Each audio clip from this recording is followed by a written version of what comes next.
You walk into a Toyota dealership in 2026 expecting a simple choice. Reliable, efficient, done. Instead, you're hit with hybrids, plug-in hybrids, full electrics, mild hybrids, SUVs, crossovers, hatchbacks, and pickup trucks. 14 models, multiple powertrains, confusing trim levels. Prices ranging from £24,000 to well over £70,000. And a salesperson who genuinely cannot explain the difference between half of them.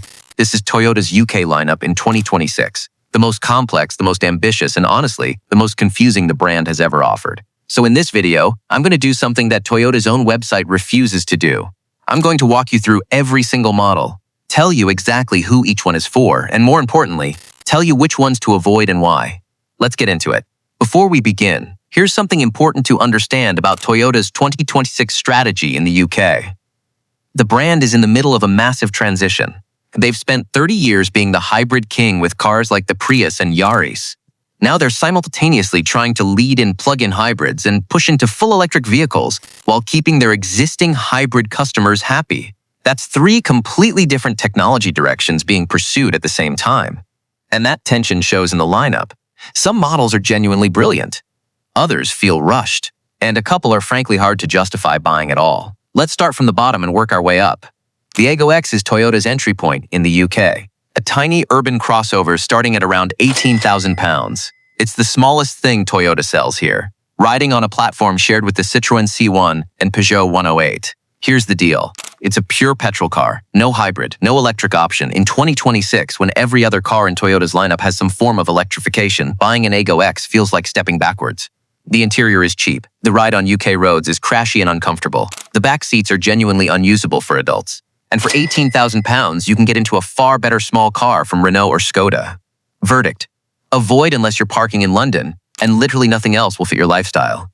Even then, consider the Yaris instead. Next up is the Yaris, and this is where things get interesting. The Toyota Yaris in 2026 starts at £23,995 and runs all the way to £31,245 for the top Premier Edition. Every Yaris is a hybrid. You get a 1.5-liter three-cylinder petrol engine paired with an electric motor and a small battery, producing either 114 or 129 horsepower, depending on the trim. And fuel economy is the headline story. In urban driving, you can genuinely see 65 miles per gallon. Real-world motorway figures settle around 50 to 55 miles per gallon. For context, that's outstanding for a small car. The 2026 update has also sharpened the technology. Entry-level Icon trim now comes with a 9-inch touchscreen with wireless Apple CarPlay and Android Auto, climate control, 16-inch alloy wheels, and Toyota Safety Sense 3.0 with a new proactive driving assist feature that gently slows you approaching bends and slower vehicles. It also gets safe exit assist, which temporarily locks the doors if it detects a cyclist approaching from behind. That's genuinely clever. So who should buy a Yaris? Solo commuters, couples, urban dwellers who want low running costs, easy parking, and maximum fuel efficiency. But here's the honest warning. The rear seats are genuinely tight for adults. The boot is only 286 liters, which is 100 liters smaller than a Renault Clio's. And the higher trim levels, specifically the GR Sport at $30,500 and the Premier Edition at $31,000, sit at a price where you could be looking at a much more practical Corolla hybrid. The sweet spot in the Yaris range is the design trim at around £26,000. Brilliant value, everything you need. Avoid the top trims. They're overpriced for what you're getting. Moving up is the GR Yaris. Now technically, this is a performance car rather than a regular model, but it deserves mention because it's genuinely extraordinary. 261 horsepower from a 1.6-liter turbocharged three-cylinder, all-wheel drive, a 6-speed manual gearbox, built specifically for the World Rally Championship homologation rules. The GR Yaris is a rally car made road legal. It's fast, raw, and genuinely exciting to drive in a way that almost nothing else at this price point is. However, it's not for everyone. It's stiff, it's noisy, the rear seats are tiny, and it starts at around £36,000. If you love driving, this is one of the great driver's cars of its era. If you just want reliable transport, walk past it. Now let's talk about the Corolla. The Toyota Corolla in 2026 is available as a hatchback, a saloon, and a touring sports estate. Prices start at around £25,000. Every Corolla in the UK is a hybrid. Two choices: the standard 1.8-liter hybrid producing 122 horsepower, or the more powerful 2-liter hybrid producing 196 horsepower. Here's the honest analysis. The Corolla is not exciting. It never was. The CVT gearbox drones under hard acceleration. The handling is competent but unremarkable. But here's what the Corolla does brilliantly. It's one of the most reliable cars It's genuinely spacious in the touring sports estate version. Fuel economy is excellent, consistently returning over 50 miles per gallon in real-world use. And the safety equipment is comprehensive on all trim levels. The touring sports estate in particular is a genuinely underrated family car. Boot space of 596 liters with the rear seats up, expanding to 1,582 liters when folded. Compare that to the RAV4's cargo space, and you might be surprised how competitive the Corolla estate is at a much lower price. The Corolla is the Toyota for people who have been burned by unreliable cars before and just want something that works every time for the next 15 years. It does that better than almost anything else at the price. There is nothing here to avoid. Just decide which body style suits your life. The CHR is Toyota's coupe-style crossover, stylish, low, dramatic looking. In 2026, it comes exclusively as a plug-in hybrid in the UK, producing up to 223 horsepower and offering around 41 miles of pure electric range. It starts at around £35,000. Here's the honest take. The CHR looks better than it drives. The low roofline looks striking outside but kills rear headroom inside. Anyone over 5'10" will struggle in the back seats. The boot is compromised by the coupe silhouette. But for someone who wants a stylish daily driver, who drives mostly in the city where that 41 miles of electric range covers most commutes, and who parks by feel rather than by reversing camera, the CHR is genuinely appealing. It's efficient, well-equipped, and different. Just don't buy it expecting a practical family car. It isn't one. Now we come to the biggest news in Toyota's 2026 UK lineup, the all-new 6th generation RAV4. And this is the one that the majority of Toyota UK customers will probably end up buying. The new RAV4 starts at £43,845, making it significantly more expensive than its predecessor. And in the UK, every single RAV4 is now a plug-in hybrid. There is no regular petrol option, no self-charging hybrid, PHEV only. This was a bold decision, and here's why it mostly works.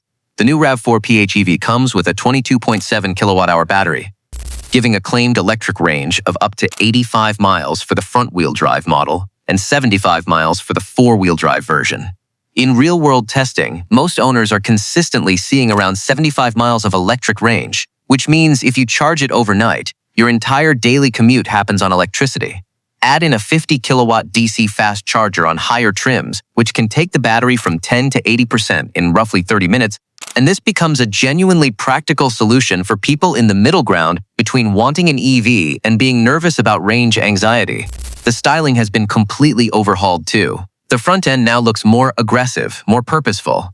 Autocar described it as having the air of a mini Land Cruiser. The interior is spacious and practical, though critics are right to note that the cabin materials are functional rather than luxurious. Dark plastics dominate. It's durable rather than desirable. But there's a GR Sport version with wider, lower stance, dedicated suspension tuning, and 20-inch wheels for those who want a sharper driving experience. It starts at just over £50,000. Is it worth it? Probably not over the excellent front-wheel drive Excel at $49,000. Here's the critical warning about the RAV4 though. It is expensive. A Volkswagen Tiguan PHEV starts at similar money and offers a more premium interior. The BYD Ceylon 5 and various Chinese competitors now undercut the RAV4 by thousands of pounds while offering comparable technology. Toyota is relying on its reputation for reliability to justify that premium. For fleet buyers and company car drivers, the 9% benefit-in-kind rate makes the numbers work brilliantly. For private buyers paying cash, the price is a genuine stretch. Now to the electric models. Toyota has not one but three full electric vehicles in the UK lineup for 2026. First, the BZ4X. It starts at £41,595 and offers a range of up to around 250 miles, depending on specification. Here's the uncomfortable truth about the BZ4X. For the price, the range is underwhelming. A Tesla Model Y offers more range, better charging infrastructure, and a more refined overall experience.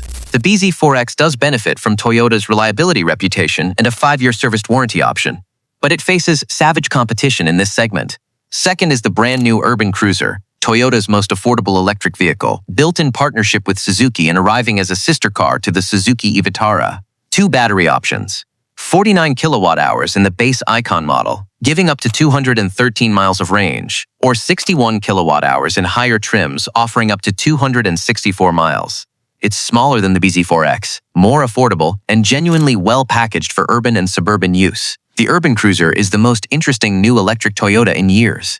It's the right size, the right price for entry-level EV buyers, and the partnership with Suzuki means it's been engineered with pragmatism rather than brand ambition, worth serious consideration. Third is the CHR Plus, Toyota's electric coupe-style crossover on the dedicated ET&GA electric platform. Think of it as the CHR's fully electric sibling with a lower center of gravity and sharper styling. Pricing is yet to be fully confirmed, but expected to sit between the Urban Cruiser and BZ4X. Then there's the Land Cruiser, updated for 2026 with a new 48-volt mild hybrid diesel powertrain that Toyota says delivers smoother, quieter performance without compromising the legendary off-road capability. It starts at around 70,000 pounds. The Land Cruiser is genuinely one of the most capable off-road vehicles ever built. It's extraordinarily reliable, and in its updated form, it's now more refined on road than ever before. But at this price, it's competing with the Range Rover Sport and Mercedes GLE. If you actually go off-road, it's the superior choice to almost everything at the price. If you want a status symbol for school runs, look elsewhere. And finally, the Hilux. The 9th generation Hilux arrives in early summer 2026 with an updated diesel mild hybrid powertrain and, for the first time in its history, a battery electric option. The electric Hilux has a 59.2 kilowatt-hour battery, permanent 4-wheel drive, and a WLTP range of approximately 150 miles.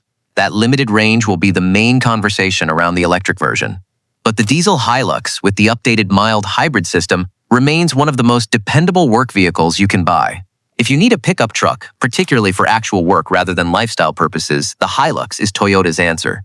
So here's the final verdict. Buy the RAV4 PHEV if you want a practical family SUV with exceptional efficiency and you're a company car driver. Buy the Corolla Touring Sports if you need estate practicality without the SUV price premium. Buy the Yaris Design if you want the best urban hybrid value in the UK. Consider the Urban Cruiser if you're ready to go fully electric at a sensible price. And avoid the iGo X unless you truly have nowhere to park anything larger, the top-spec Yaris at 30,000 plus pounds, and the BZ4X until Toyota updates the range figures to match the competition. Toyota's 2026 UK lineup is the most ambitious they've ever attempted. Some of it is exceptional. Some of it is asking you to pay loyalty tax on a badge when the competition has caught up. Know the difference before you walk into that showroom. That knowledge is worth thousands of pounds. If this breakdown helped you make sense of Toyota's lineup, hit the like button so other buyers can find it too. And if you want this kind of honest, no-nonsense analysis on every major car brand in the UK, make sure you're subscribed. New breakdowns drop every week on British Sous Vide Nerd. See you in the next one.